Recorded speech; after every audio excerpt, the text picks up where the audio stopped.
Hi, everybody. Welcome. Thank you so much for being on today's class. We're so excited to be learning with Rabbi Menashe East. Super great Torah to start off this morning. Rabbi Menashe East is a senior rabbi at Mount Freedom Jewish Center in Randolph, New Jersey. He is also LCSW with a concentration in sex therapy. Currently, Rabbi Menashe is on staff as an adjunct professor at the Wurzweiler School of Social Work. Menashe is married to Donna Amdur, and they have 5 children. Super happy to have you, Rabbi East, here with us today. Thank you very much for having me. Before you started, Ravavi was on the line. It's really nice to have Ravavi away. So I know he and Shmuley are together, and I think Ravavi was saying really nice things, and I appreciate it very much. And it's always wonderful to see Ravavi. I'm happy to be here to discuss a little bit about loneliness and some ways of thinking about loneliness, and hopefully encouraging us to broaden our sensitivity and our sort of emotional connection to people going through a difficult time. So with that, I'm able to share? Okay, so we're going to jump right into the text. I know we're all short on time during lunch here, wherever, or a late breakfast in Phoenix. So here's my screen here. Comes through okay? Okay, great. So as Eddie said in the introduction, I work as a shul rabbi, and I also do some work as a therapist as well. And in both capacity, there's just a regular, a constant interaction with people who are lonely and going through tremendous suffering from this experience of loneliness. And it's something which touches me personally. It touches me in my work, and it afflicts me personally at times too, as I'm sure it does many of us, that we encounter loneliness. And I wanted to really spend time thinking about and trying to sort of develop some language that would be helpful for myself and hopefully useful for other people as we think about encountering loneliness. This is the epidemic of loneliness was the focus of the advisory by the Surgeon General Murty, who takes this on now. This is his recent advisory by the Surgeon General, takes this on as the key health crisis in this country. And this is just a brief excerpt from that advisory. I referenced it here, the link to the advisory. You just look for it, the Surgeon General's advisory. Just take a look at it. It's really quite compelling, just to appreciate the extent and the research that he's done and his team has done. So social connection is a fundamental human need, is essential to survival as food, water, and shelter. Throughout history, our ability to rely on one another has been crucial to survival. Now, even in modern times, we human beings are biologically wired for social connection. Our brains have adapted to expect proximity to others. Our distant ancestors relied on us to help them meet their basic needs. Living in isolation or outside the group means having to fulfill the many difficult demands of survival on one's own. This requires far more effort and reduces one's chances of survival. Despite current advancements that now allow us to live without engaging with others, food delivery, automation, remote entertainment, our biological need to connect remains. And he goes on to make an important distinction. Social isolation and loneliness are related, but they are not the same.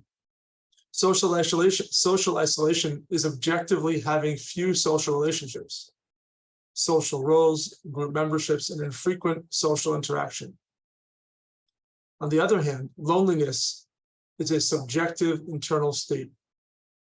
It's the distressing experience that results from perceived isolation, unmet need between individuals, preferred and actual experience. That's what we're looking at, is the loneliness of the subjective, internal, emotional, psychological experience that is becoming a plague and something that needs our attention and is the demand of our day right now. So I want to look at First, a little bit of an introduction to some of the literature around the need to emphasize and to care for. It's probably de rigueur in this group that mental health is as significant as physical health, but it bears looking at some sources and looking at particularly as it relates to loneliness. The first text that we see where God says in Genesis chapter 2, Lo tov hayot adam levado, it's not good for man to be alone. I make him a fitting helpmate. Like Adam Shemad later on, then it says God gives Adam the responsibility to name all the beasts and the birds. And for Adam, he finds no helpmate for himself. And so that's when Eve is created, fashioned from Adam's side. It's interesting here in the text is that God identifies that there is a need that's missing in Adam's life. And then Adam himself must come to it from his own experience, from his own recognition that he is missing something too. He names all the beasts and sees that he doesn't have a helpmate. The Midrash Rabbah sees that Adam finds no fitting helpmate. Surprising. Why doesn't man have woman created beside him from the outset? Why wait? So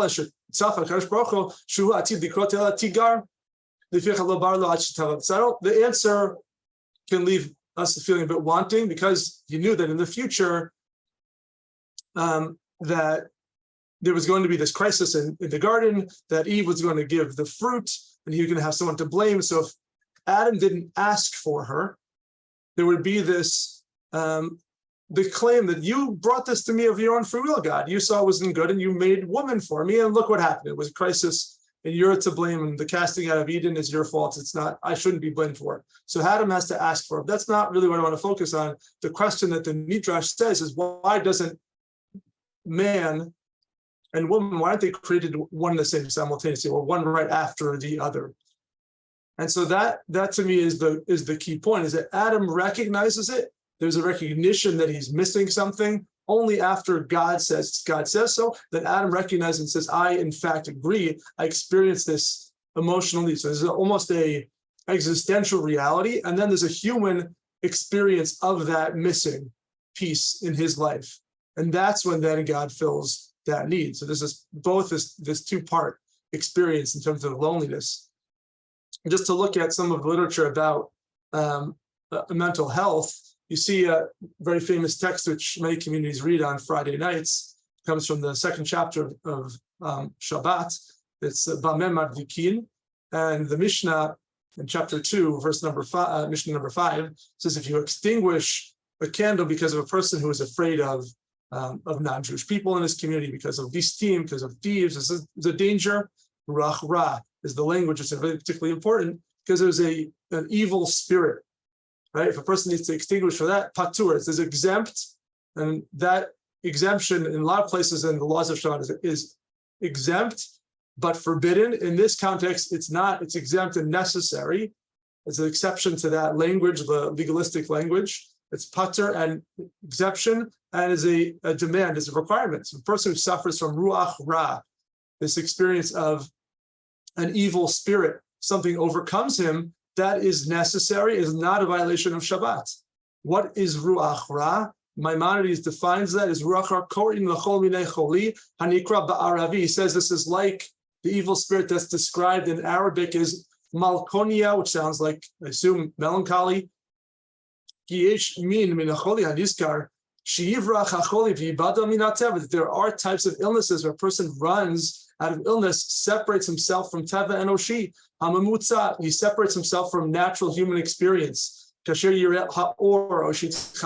sees the light becomes, there's a light sensitivity where he has to shirk from the light and hide in the darkness. And when he connects with another person, the person, rather than finding connection in social setting, rather prefers to be in the darkness, in isolation. So this is the experience of preferencing loneliness, even specifically because of a ruach ra, the spirit, this melancholy that overcomes depression, that may overcome. And Chatam Sofer, the great Hungarian posek, in the early modern period, responded to a question about a child, very famous responsa, about a child who was diagnosed with a mental illness. It's a shoten, the language is it's uncomfortable to read that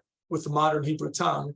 It means foolishness, but in halachic language, it meant someone who's mentally ill, going through a mental health crisis, and wants to know about this child, the shoel, the one who's wondering what to do with this child, about institutionalizing this child. There's a question coming up 400 plus years ago or something like that in Hungary. And can we institutionalize this child? And in that space where he's going to be institutionalized, he would be fed non-kosher food. That's the particular halachic concern. So he says, this is a longer response. I chose the piece to it. Please check it out in its entirety. If he is so disabled, mentally disabled from his illness, that he's exempt from all mitzvot, it's forbidden to hand with your own hands to feed a person something, do something with your hand that would cause them to violate sin. If you were to assume that putting this child into the Beit Chinuch, which is the place of education, it's the institute. He's being institutionalized. Very interesting language. We think about chinuch. Beit Chinuch nowadays is a school. We think about our school. Joking a little bit, I often have felt like being in school has been an institutionalization, and I'm worried for my kids too, but that aside. But the reality is that this child is being put into an institution for mental health purposes. So let's assume that that's k'misvei isur b'yadav. Is that like adding a prohibition through my own intervention? I'm literally handing him, putting non-kosher food into his mouth. Mikol makom shari. Nevertheless, he says it's permissible in order to relieve him from that state, in order to bring it back to his faith. Best to violate Torah for a short time, temporarily. So he observes, you may be familiar with the language. It's like he analogizes it to the situation of a person who goes walking through the desert. And so he doesn't know what time Shabbat. He's lost in the desert and he's stranded. He's not sure what time Shabbat is. It would be prohibition for him, possibly prohibition to walk a certain amount, right? The 2,000 amot. He's not allowed to walk a certain distance without having an enclosed area. So if he's going, it might be Shabbat, so he shouldn't walk. He shouldn't do more than would be other than life-saving measure. Mishum safek Shabbat. It might be Shabbat. Mikol makom. Nevertheless, he should walk as much as he needs to. If we're not the case, lo yagil le'olam liyushuv.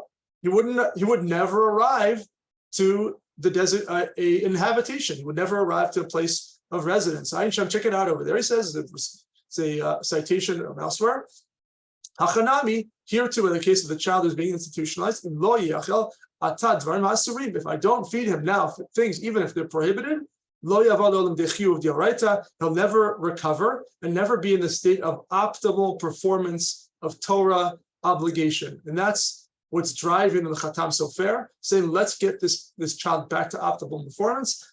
His mental health is an obstacle for that. Let's let it help him recover.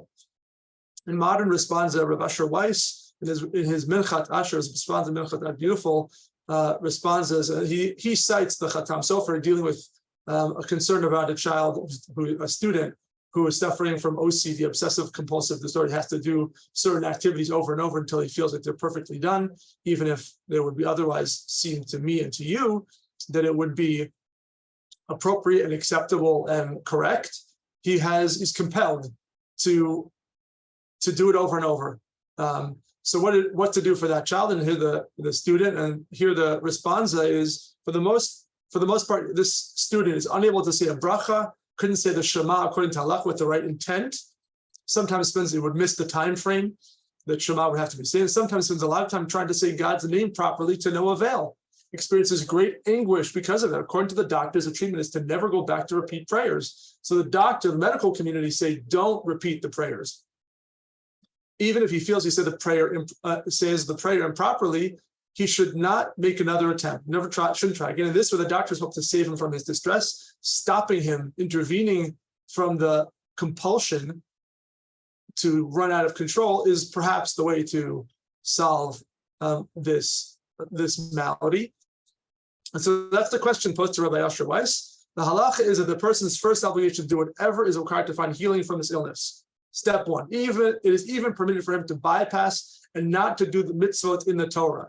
And he cites the Chatam Sofer, wrote of a child suffering from mental illness, where it was permitted to send him to an institution where he had a chance of healing, which would take him out of the category of insanity, that mental illness, and obligate him in mitzvot. Once he's in the status of being someone who's mentally ill, he would have a lesser obligation, if at all. However, this institution is non-kosher food, as we said. One may violate one Shabbat so that he can keep many Shabbat. Break one Shabbat now, save a life, save the life of a person physically, and here, clearly by extension, it is also mentally, emotionally. If you're not allowed to skip mitzvot even a little, he will never heal. Because of his distress, this is the preferred way to go. Okay. The Pnei Halacha writes as well, Rabbi Melamed writes, under normal circumstances, each person must look out for himself, for he does not care of himself, who else will? This sad reality can be obscured by shallow friendships, frivolous entertainment, but in moments of clarity, when a person becomes aware of his loneliness, he feels terrible sorrow. And I bring this source because it emphasizes in really powerful language, the emotional crisis that a person who suffers loneliness. He may have friendships, but they're shallow. He may have connections to people, but there's not a depth of connection. This existential pain that accompanies a person through life, the pall of death that casts a shadow during life. In moments of acute sobriety, the pain is even greater. Loneliness leads to egotism, to caring only for oneself. One thus becomes morally empty and left without meaning in life, which makes the loneliness worse. There's a compounding effect. Not only does he feel like there's a shadow of death, you have to take that language very seriously, but also it compounds that if it's not a physical death, but he is contracting, he zeroes in on himself. He's not able to see beyond. The person who's suffering cannot see beyond that moment, and they become ever more isolated, looking more internally. So that's just how seriously we need to take the issue of mental health, in particular, as it relates to loneliness.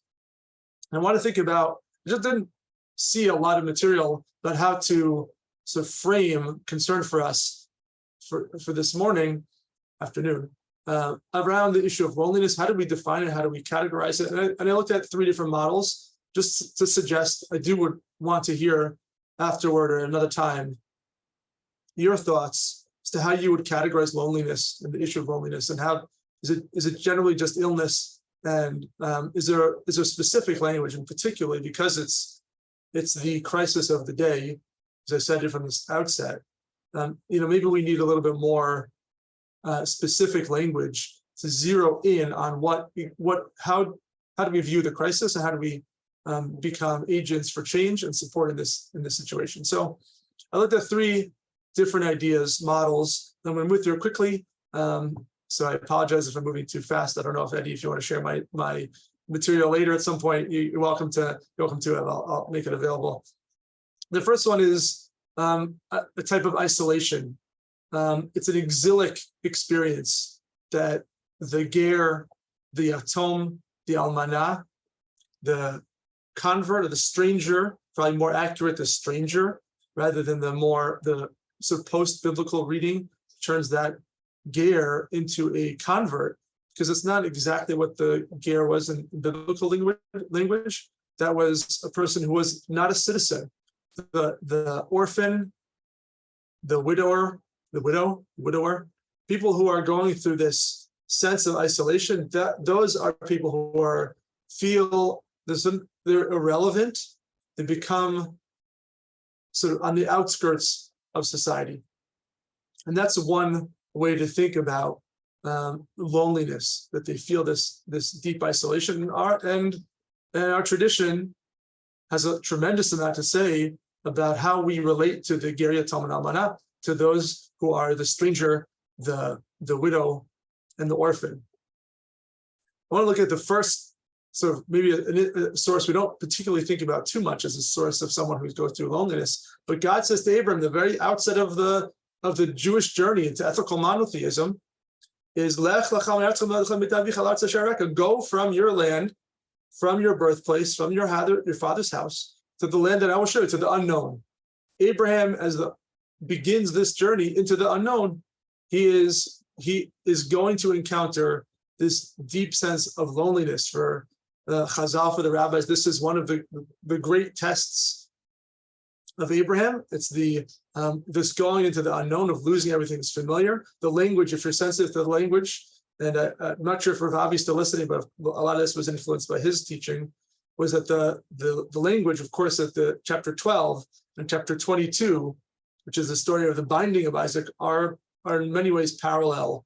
And there's a lech lecha there as well. The final test of Abraham goes. So here is Abram. He's not yet renamed. His first journey is to go, and his mission is to send him into a state of loneliness. He's to be a stranger, an outsider. That's what his mission is. The Hebrew, Ivri, is the person who is on the other side. He's from the other side. He's crossed over the Nile. He's crossed over the Jordan. The Nile's that's later. So he crosses over the Jordan River into Canaan. And so he is from the other place. He is someone who is not familiar. He's not at home. And so that's Abraham, and Sarah go through this experience where they are the ones who are isolated. They don't belong. It says in Midrash Rabbah, in the Midrash which talks about this story, is what was Avram going through in this experience? Says Rebrechia, he says, your perfumes have good fragrance, your name is poured out oil. So what does that have to do with Lech Lecha on the journey? Amar Brechia, Avram Avinu Domeh. What was Abraham like? Let's look each other. He was like this jug of this perfume, this incense, which was covered with a seal. Left in the corner. That's what Avraham was like. He was in a corner. He had this faith system. He comes to ethical monotheism through his introspection, through being chosen. But he has this gift to offer the world, but the odor cannot emerge. For when he moves, then the odor will spread. Go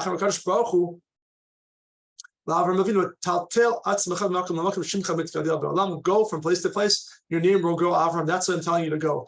You have to. I read this text as a way to open Avraham, but also that he's going to have this exposure, that he's encountering the world. They're going to hear from him. He has this gift to offer, but you have to appreciate how lonely, how isolated he was living in his space. He will be going to a place he's isolated. He's going to be going to a place that he doesn't know. He's leaving everything familiar. But where he was living an experience of isolation. Nobody knew him. Nobody had any sort of fondness or appreciation or admiration for him. There was both this experience of where he was and where he's going as being this kind of irrelevant and having something that nobody cares for. In Mishnah Torah, in the Rambam, says, and we'll jump to the end of it. He says this is the way of the path of repentance. This is chapter 2, halacha number 4, that a repentant person would do all these different types of things. It's all based on the Gemara in Rosh Hashanah. And he would scream out before God. He would give tzedakah. He would avoid sin. He would change his name, said, I'm a new person. And everything that he would do, everything would be turned to a different way. And the final thing that he's supposed to do is that he would V'gola mimkomo. He would exile himself. Why would he exile himself? Galut mechaperet avon.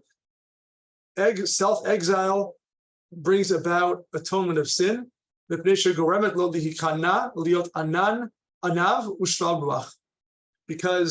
this self-imposed exile is an atonement. It causes him to feel diminished, becomes an anav, becomes modest, it becomes lowly of spirit. That was the experience that Avraham went through. Leaving everything that was familiar was a humbling experience. Nobody knows him.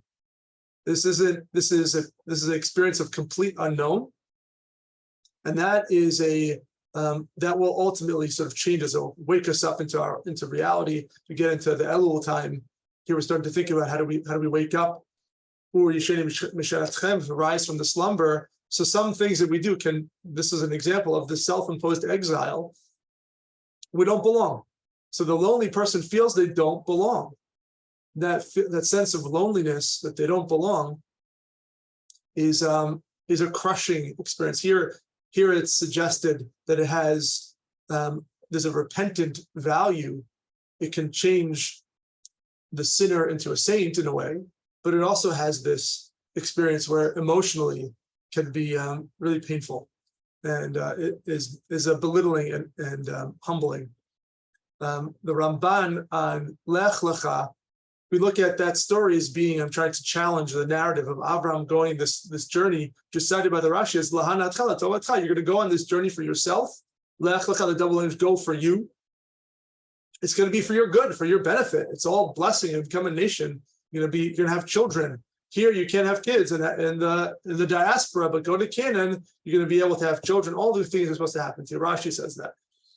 Vein Tzarech says it's not so. Rabotenu Asum Midrash. The rabbis interpreted Vasita Lecha Aron Eitz, Vasita Lecha Shtei Chatzotzrot Kesef.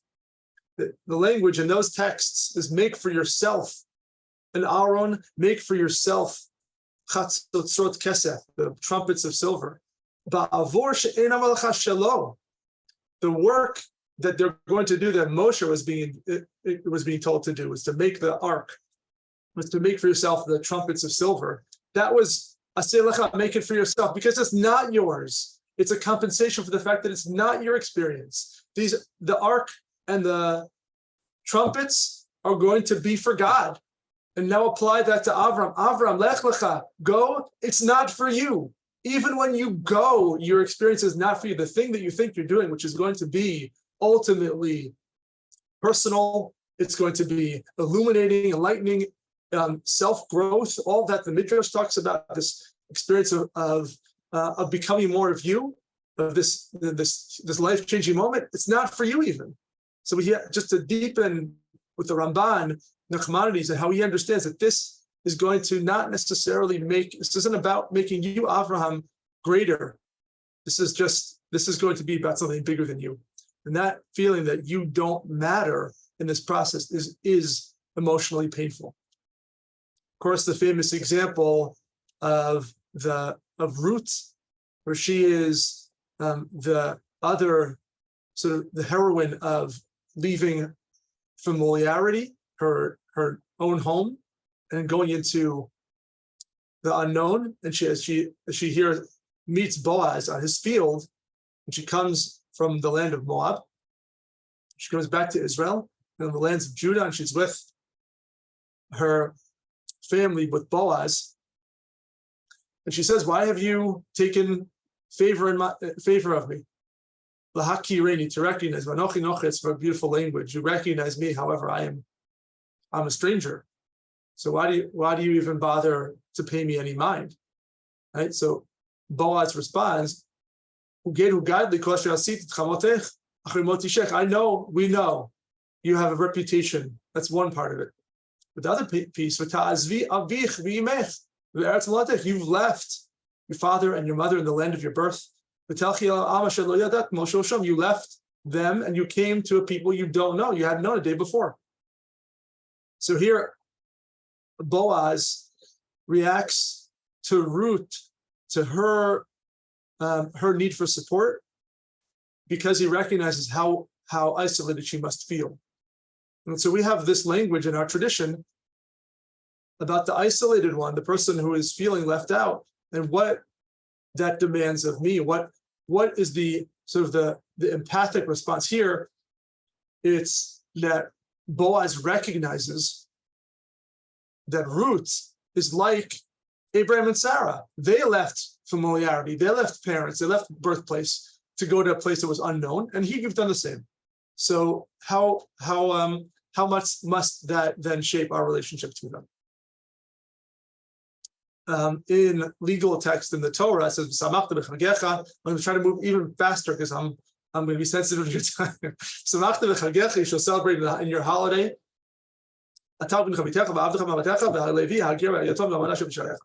You are to celebrate with your children, sons and daughters, servants and maidservants. And the Levite, the convert, the stranger, the orphan, and the widow who lives amongst you.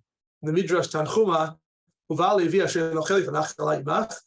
it says the Levite who has no portion in your land with you. So the Levite is also included in this list because he does not have a land claim. He is someone who is landless.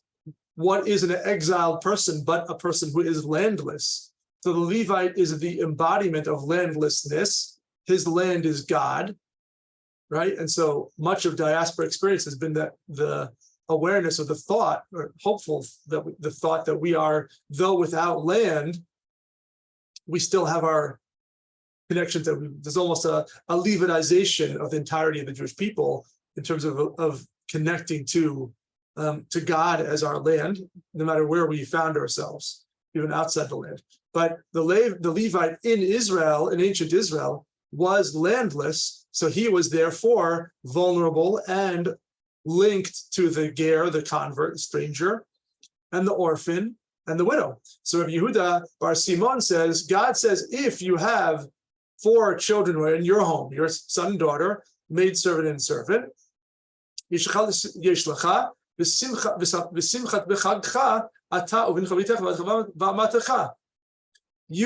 are to celebrate with them. You're 4, any citizen of Israel. V'ani, God says, Yeshli arba b'nei bait. I have my own 4. Levi, Ger, Yatom, and Amana. I have the Levite, the stranger, the orphan, the widow. That's mine. V'kulan b'pasuk echad. They're both in the same verse. Imatam samechet sheli v'et shelcha b'bayit b'yamim tovim shenatati lecha. If you celebrate with your 4 and my 4, I'll also celebrate with you in the house that I've chosen in the temple. And that tells me, where are those people? Where had they been? Fine, this is a holiday. This is a pilgrimage festival, right? V'samachta b'chagechas on Sukkot. But where had they been the rest of the time? God says they're in my care. Who else is caring for them? So in that time, yes, you're to care for them during the festival, but the rest of the time, they are alone and they are isolated. And so we have to be particularly mindful. This is raising the awareness of what's the lonely person experiencing. The Sefer HaChinuch says in our relationship to the stranger, so Hashem bachar b'Yisrael liyot lo am kadosh. God chose for the Jewish people to be a holy people. The Chinuch is interesting because he almost has sort of karmic language, that we do something in order for the karma for it to return back to us. We act in a certain way, increases our likeliness of being recipients of that positive energy. So I'm not sure where. There's a midah connected midah quality to it, a measure for measure, which is very famous in rabbinic literature, of course. But also there's something maybe he draws from other faith, because he uses it very often in the language of the way he describes mitzvot. Therefore, the Jewish people have been instructed in a way of being givers of chen, of grace and kindness and mercy and sympathy. So we've been instructed to cloak ourselves, to crown ourselves with the best qualities in our life. Think about that just for a second, without the implication of loneliness, but you're as an ambassador of the Jewish people, we're tasked to try to embody, to crown ourselves with the best qualities that can be. So I think very hard for myself. Am I doing that? And do I feel like the people that I engage with, are we doing that? And I'm not always sure I live up to that. So that's very important for me to take stock. So that everyone who sees V'yomer, says a verse in Ezekiel, Am Hashem Elah, these are the people of God. Look how they are. Right? Zoe Torah, Zoe Schar, this is the reward of Torah. This is what it means, right? Whoever sees a person who lives this way with such nobility and distinction and self-regard, this must be a person in a faith that's worthy. And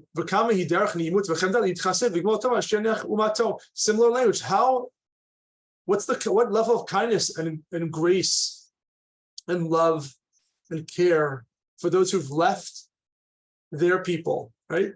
Abraham, Ruth, the stranger, they've left their people, they've left their family, the house of the mother of God,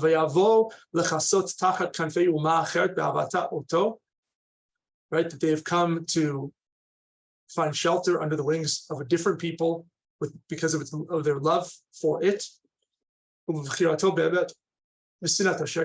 they've come to choose this truth and they despise that they've lived a life which is to them untrue. So how that demands a recognition of what that person gone through and what is it how do I meet them there? Wow, I've run out of time quickly. Okay. I'm going to skip a little bit. I'm sorry that if you want to see it, again, it'll be accessed. I'm going to go to the second idea of how do we relate to the lonely person? It's an idea of excommunication.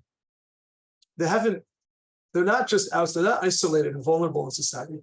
They feel like they don't fit in. They've been banished. Cain and Abel, that story where Cain strikes down his brother. He says, God, where is your brother? And he says, Hashomer achi anochi, am I my brother's keeper? That is going to be a tell. I have no relationship to him. That is a foreshadow of what's going to happen to Cain. Hashomer achi anochi, am I his keeper? And God says the blood is your brother's crying out from the earth. And you are going to now the earth will be cursed because of you are going to then become, because of this, the earth will be a cursed earth because of you. You've brought curse into it by spilling your brother's blood into the soil and drenching the soil with his blood. It won't give you its strength. You've taken strength and saturated it in the earth, and as a response, you'll get nothing from that earth. But Noah would be the one who would recover the strength. Noah at the flood was someone who learned how to work the earth. That was the chen, the grace that he brought back to humanity, was that he learned how to become the nurturer and the reviver of the soil. But until that point, though, Cain is given this curse. Nav and nad, you will be wandering. You'll be wandering and moving and wandering. You'll have no respite. And Cain says it's too great for me to bear the sin.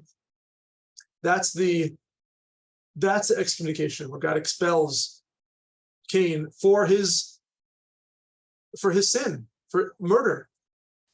You see it as well where Jonah is excommunicated by God. Also, he evades his responsibility to save Nineveh, to bring the message to Nineveh, and he's cast out and he's swallowed up by the fish, and he's praised while he's in the fish after 3 days. And he says in verse number 3, Karati mitzarali et Hashem ve'aneni, mibeten she'ol shem'ati u'shem'ata koli. Listen, I'm here at the belly of, literally the belly, but I cry out from the belly of hell.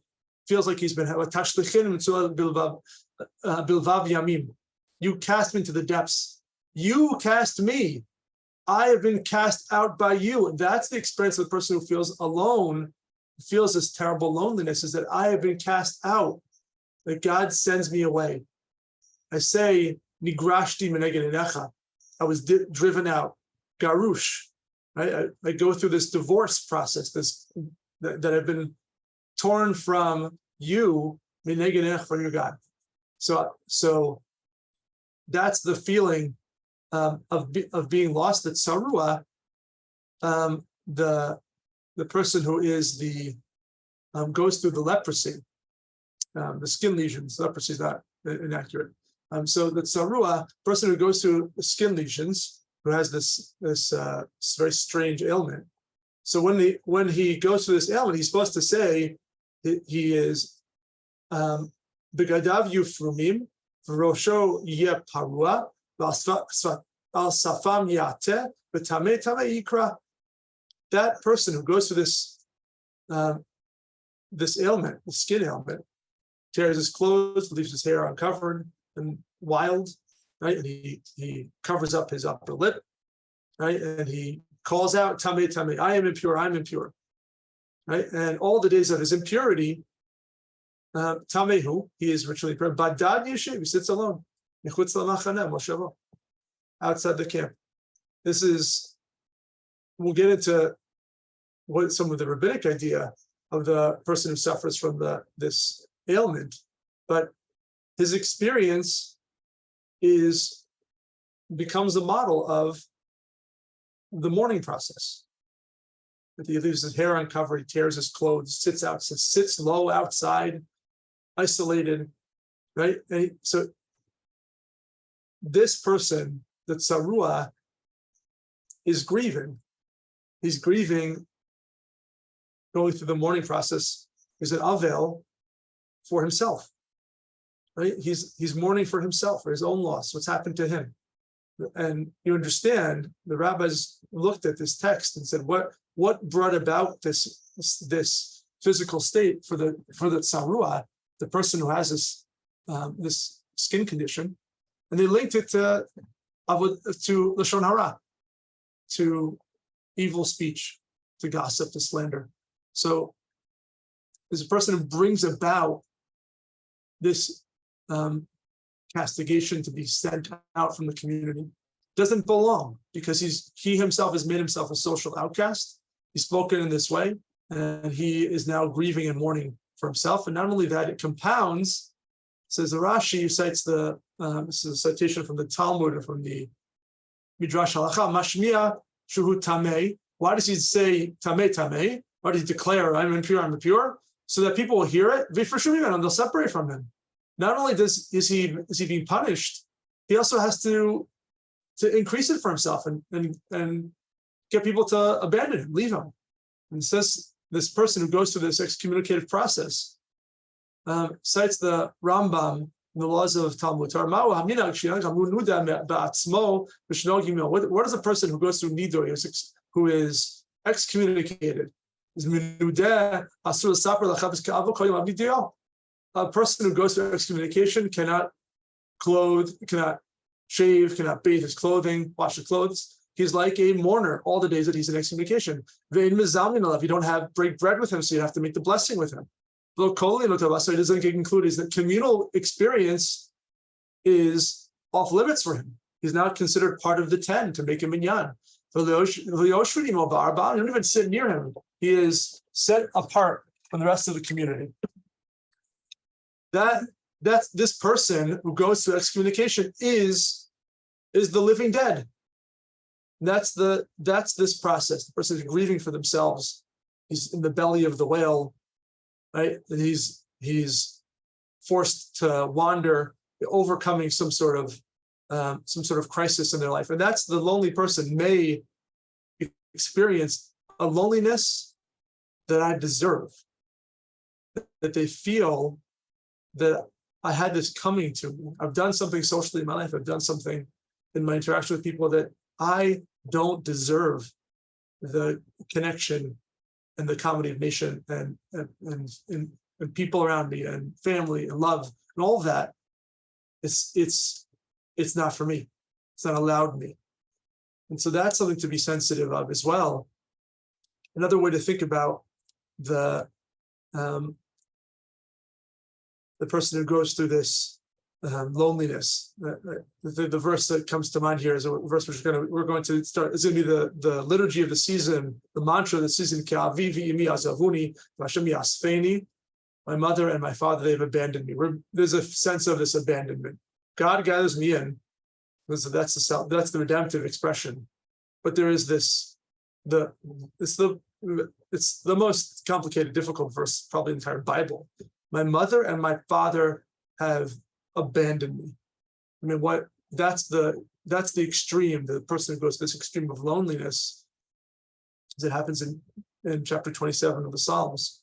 That's what they feel. They feel like their mother and their father, even the people closest to us, something about me, about the kind of person that I am, that sends me away. I'm going to read you. This is a brief excerpt of a poem from Hillel Tzitman. Writes in Al Gvul Shnei Olamot. It's a collection of his writings. Hillel Tzitman was a very interesting. Grew up in a Hasidic family in the late 1800s in Poland.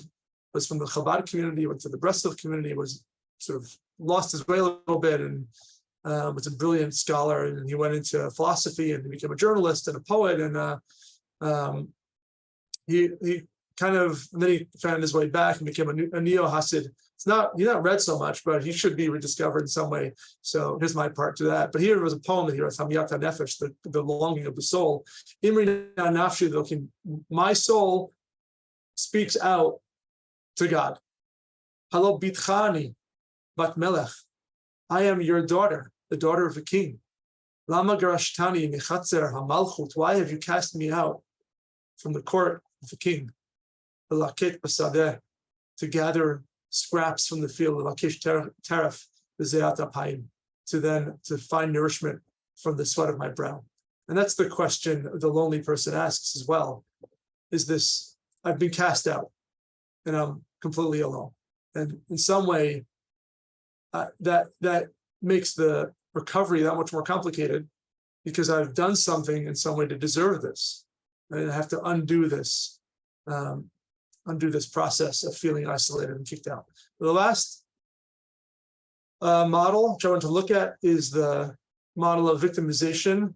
The victim, the person who is a shavui, who is captive, person who is in loneliness. I think the language around captivity might be useful as well. Talked about the idea of being someone who is on the outskirts of society, is likened to the lonely person, the person who's been excommunicated, perhaps for some moral deficiency or failing, for whatever reason, it feels like they don't belong because of something that's in them. And then you're a person who's a victim. They've become a captive in their lives, in their loneliness, for reasons which we don't understand. There's no rhyme or reason to it. I look at the story around Joseph and his brothers, where the brothers can't say they hate him so much because dad loves him. And the rabbis, they couldn't say a peaceful, a normal, sort of decent word to them. The rabbis it was interesting how much we're willing to forgive this type of behavior, that the brothers couldn't say a decent word to their little brother Joseph because of their envy for him, because of his dreams. And the rabbis are so lovely. I mean, if I could think this way as a parent, I'd feel like I've done something amazing in my life. But they say they were so honest. They didn't want to in any way be two-faced. Toho kabaro, the inside should be like their outside. If they really hated him, they couldn't say, well, Yosef, how you doing? That would just send the wrong message. So they were so honest that they just didn't even speak because they didn't want to in any way seem disingenuous. That's a high level. But the simple reading of this is they hated him. They couldn't say a decent word to him. Right? And so they took him and threw him into a pit that had no water into it. He's isolated and he's cast into the pit. Right? And the pit is a symbolic, important place for Joseph. He is the pit dweller in the Torah. He is sent into the pit here by his brothers. Right? They nearly kill him. And instead they sell him into servitude.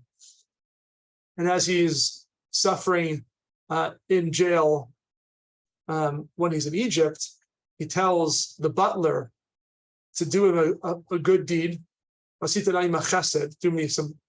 me some love. These Kirtani said, tell Pharaoh to bring me out of this jail. I've been implicated for the wrong reason. This is again later in the story where Eshet Potiphar claims that he was trying to sexually assault her, and so he's sent into jail. So Kigunav Gunafti, I've been stolen me'eretz ha'ivrim, the land of the Hebrews. I'm a Hebrew, I'm from the other side, and I've been stolen from there. But Gampola Asitamim, I've done nothing, I'm innocent. Kisamoti Babur, and they placed me here in this pit. I'm in a pit again. I have been made a captive. I've been taken as a captive, as a prisoner against my will. I don't belong here. I've been stolen. I need to help me. You have a moral responsibility to help me. That I'm in this place where I don't belong. And just look as the Joseph story continues, and it compounds. Joseph finally gets out of the pit.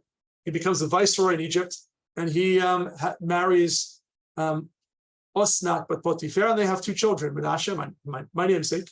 And he calls his name Menashe Kinishani Elohim, that's Kol Amaliv, because God has caused me to forget my suffering in the house of my father. The first child, the loneliness has become compounded such that he's forgotten his own family.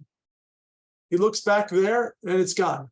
Bet Shem Hasheni Kara Ephraim, he calls his second child Ephraim, because even in the land of my toil and my affliction, which is Egypt, where he came from, he's forgotten them. He's gone. Where he is now, I'm surviving despite them. And so neither where he was and neither where he is he at home. Joseph is trapped.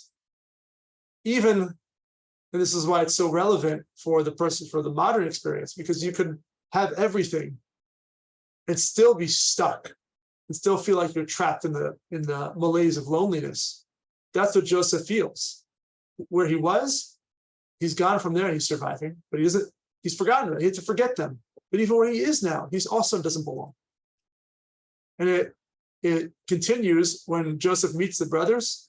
He recognizes them when they come down for food because of the famine. He makes himself alien to them. Same language, that the language in roots is taken. Why have you recognized a stranger? Here he recognizes them and makes himself, naker is a hitpile, it's reflexive. He makes himself in a relationship to the brothers who are coming for food, who he sees, those are my brothers. He recognizes them, he says, I'm going to make myself alien to you.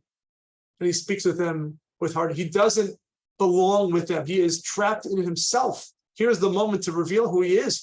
All the drama could have ended. Maybe there's a value to it. It's a different conversation. But at that moment was his chance to relieve the grief of his family, the loss that they experienced, and he doesn't do it. He instead doubles down and he creates some sort of this game to try to get Benjamin back in his care. The mitzvah of Pidyon Shvuyim, the mitzvah of redeeming a captive, says the Rambam, it's the most important of all the mitzvah. I'm not going to read through it, but it's v'hatzel lekuchim lamavet, says Proverbs, save those who are taken from death. You save them from death. When you save someone who is trapped, it's a life-saving experience. And the Pitkei Tshuva cites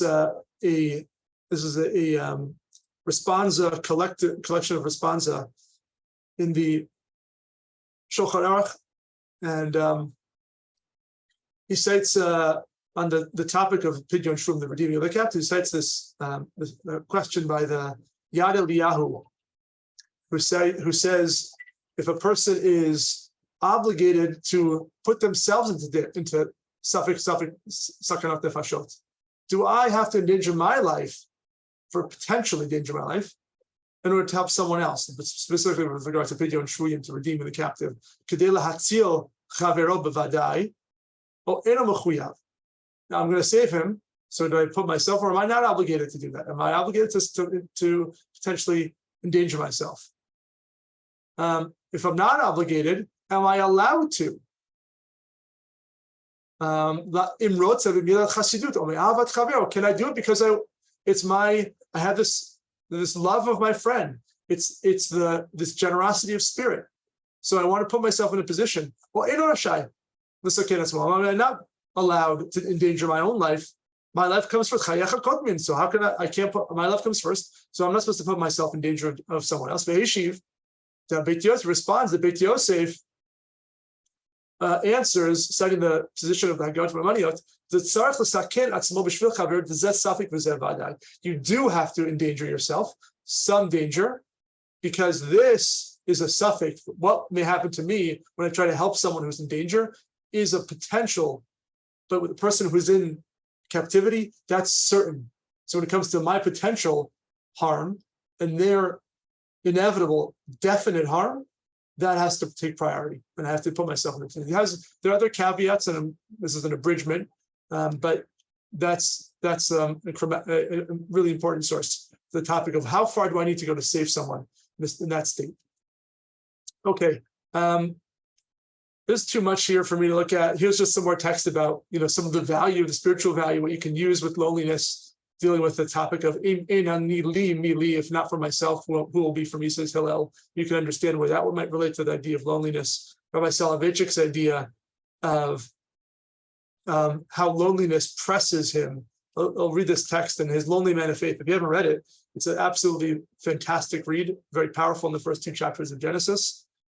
Please do read that. It's this experience of loneliness presses everything in me into the service of God. In my desolate, howling solitude, I experience a growing awareness that I, a lonely and solitary individual, is wanted and gracefully accepted by God in his transcendental loneliness and numinous solitude.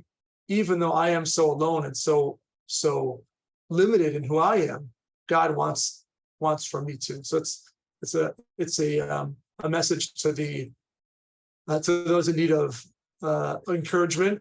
And finally, just meeting the lonely. How do I meet someone? Very famous Gemara about Rabbi Yochanan, who was sick. We're going to skip over that. Look at it. It's amazing. The interesting sort of additional commentary of why does the leper scream out for help? Tameh, tameh. Why does he say tameh, tameh? I'm impure. Says the Gemara. Another answer. Before we said it, because you got to stay away from him. That's one answer. The second answer in Moed Katan, the Talmud says, he has to let people know, I'm in trouble, I need your help. It's not about separating as much as it's also about come closer to me, I need you. And so that's the message that's the lonely is coming to encourage us. Some other messages here. I want to just finish with a brief quote from the Igrot Haraya, which is the letters of Rav Kook. Rav Kook wrote a whole bunch of letters, first chief rabbi of Israel, pre-statehood Israel, Rabbi Avraham Yitzchak Cohen Kook. He was a student in Volozhin and moved to Israel as a religious Zionist, was a brilliant scholar, and someone who wrote many correspondences. If you have a chance to read them, much more accessible. He's very difficult to read his text. He's a Kabbalist and a mystic and a philosopher. It's difficult to read his essays and his longer pieces. But his letters are much more accessible, and they read the humanity, and it also gets into the depth that he writes about in other places. So I highly recommend taking a look at it. This is just a couple of quotes from, he's writing to his friend, who's a regular correspondent, Moshe Charlap. I don't know anything about him, but just see, he's a friend of Rav Kook. And one letter in particular, it struck me because this is volume 2, letter 645. So I'd been to that point, I hadn't seen anything like this before. So I thought, wow, how interesting. So I wanted you to see it. So he writes to him, could it be that you suffer from a broken spirit? His friend, who he loves, is a scholar, is a fellow scholar, and a love of a dear friend. Could it be as the sprouting of us on our land is just beginning? Our children are returning, they recognize her beauty and life in her spirit. Can they be unmoored in a broken spirit? He doesn't understand how his friend can be this way. No, my love, 1,000 times no. Don't let it happen. When we suffer for the lack of fulfillment, is this not a sign that we long for wholeness? Right? When we're feeling that disconnect, we want more. It's a sign that we're spiritually alive. So the fact that you're suffering means that there's something in you that wants more. And honor that spirit. That we are on a journey and of rising into a future that's complete, full of light. Don't we want to get there? The redemptive sea, the sea of beauty, is redemptive experience, was not created to make us suffer. right? We don't see it and say, wow, I wish that could be my life, but that's there to lift us up. Our free soul always flies to discover more transcendent beauty. But the cruel hand of our exile causes us to stumble, weaken and wither. We're struggling with the exile, with that national loneliness.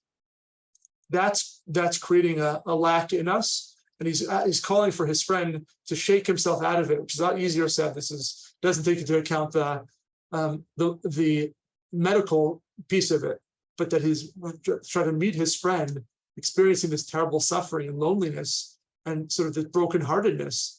How do you look at that as a possibility to embrace something more beautiful, more hopeful in your life? Okay, I've zoomed through this. It was meant to be a lot shorter, but I have like 3 minutes for questions and I got to run, unfortunately. Okay, so I'm going to stop sharing. Okay, so it's the three of us here. Thank you so much, Rabbi East. It was an amazing Torah class today, this morning or evening or wherever you're watching from. We appreciate you. Our audience loves coming into our learning library. That's where we have the majority of our folks who thrive on our great, phenomenal Torah. And now we get to add such a phenomenal Torah. Especially, I'm really thinking about this, Rabbi, as we're going into the month of Elul, of what are people feeling right now in loneliness when it comes to high holidays? Folks who don't have mishpacha, folks who don't have a community that welcomes them, a community to feel in unison, in a large community. I'm really feeling for those folks right now. And I think that as Jews, I think that we should really think about those folks who don't have access to being with somebody during the Chagim. And I think we should really think internally of how we can bring more folks into community, especially on high holidays.